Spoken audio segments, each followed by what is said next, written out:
Ahora vamos con los temas y controversias en la psicolingüística contemporánea. Uno de los neurocientíficos, Joachim Fuster, sostiene que no tiene sentido delimitar áreas lingüísticas dedicadas al lenguaje y apartarlas del funcionamiento general de la cognición. En una de sus muchas investigaciones, él presentó en tiempo real las activaciones de la memoria y reconocimiento de objetos, sonidos y palabras en redes concurrentes del córtex visual, zonas dorsales y áreas auditivas dentro del procesamiento del lenguaje.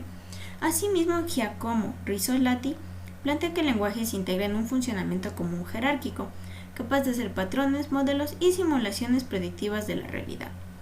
Por lo tanto, podemos concluir que los procesos del lenguaje son aspectos propios del proceso cognitivo general.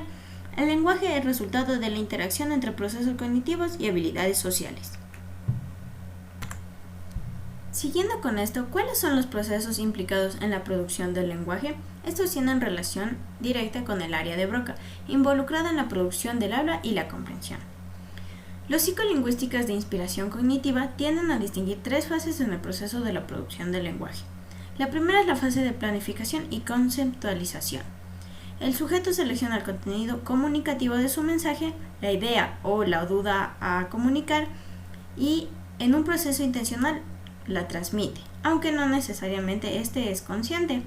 La segunda es la fase de codificación lingüística del mensaje o de formulación. Empieza antes de que el mensaje preverbal esté completamente finalizado. Implica la utilización de una gramática concreta. La fase de articulación. Las representaciones lingüísticas del plan fonético son traducidas a un código o plan motor que especifica y pone en marcha la secuencia de movimientos articulatorios que se han de realizar para la producción del habla. También hacen referencia a entender los que se escucha y lo que se lee. Por lo tanto, existen procesos auditivos y visuales. Los procesos auditivos nos dan la posibilidad de aprender, desarrollar e interiorizar el lenguaje oral de manera natural.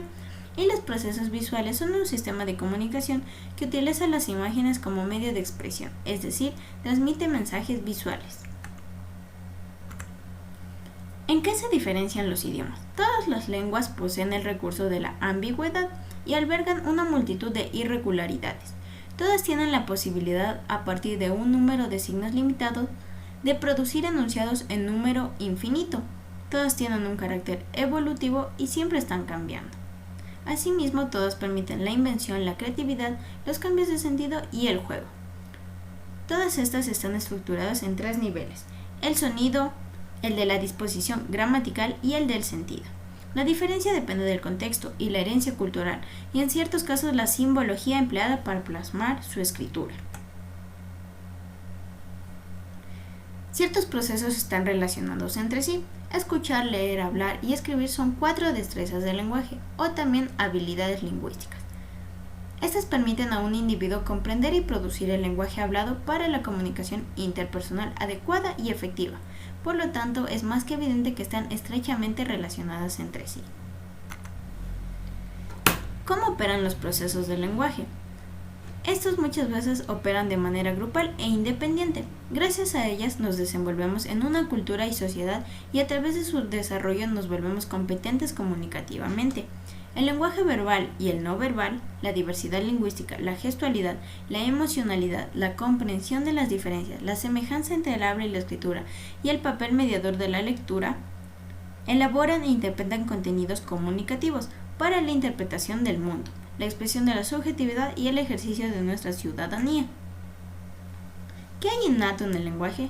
Chomsky, uno de los principales exponentes innatistas, afirma que existe un dispositivo innato ubicado en el cerebro. Este permite aprender y utilizar el lenguaje de forma casi instintiva, comprobando además que los principios generales de la gramática son universales de todos los seres humanos, defendiendo así la existencia de una gramática universal. ¿Cómo se puede aplicar a la vida cotidiana el estudio del lenguaje? El lenguaje está en absolutamente todo lo que realizamos en el día a día, incluso está presente mientras dormimos. Por lo tanto, las investigaciones realizadas acerca del lenguaje se pueden evidenciar con facilidad dentro de nuestra sociedad, pues todos los seres humanos practicamos el lenguaje. Algo importante a resaltar es que necesitamos reglas específicas para procesar el lenguaje. El proceso del lenguaje se refiere a la manera en que los seres vivos utilizan símbolos para comunicar ideas y cómo que dicha comunicación es procesada y entendida por el cerebro. Existe un orden lógico y natural para el procesamiento del lenguaje que se da en diferentes áreas del cerebro.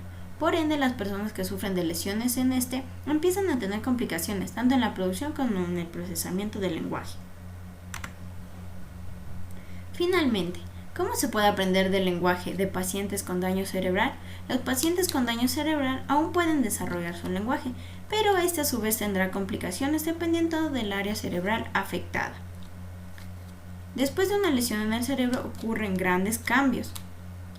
Como resultado, las personas con afasia a menudo ven enormes mejoras en sus habilidades de lenguaje y comunicación en los primeros meses, incluso sin tratamiento. Sin embargo, muchos pesos después de este periodo de recuperación aún quedan con un poco de afasia. En estos casos, la terapia del habla y el lenguaje se utilizan para ayudar a los pacientes a recuperar su habilidad para comunicarse.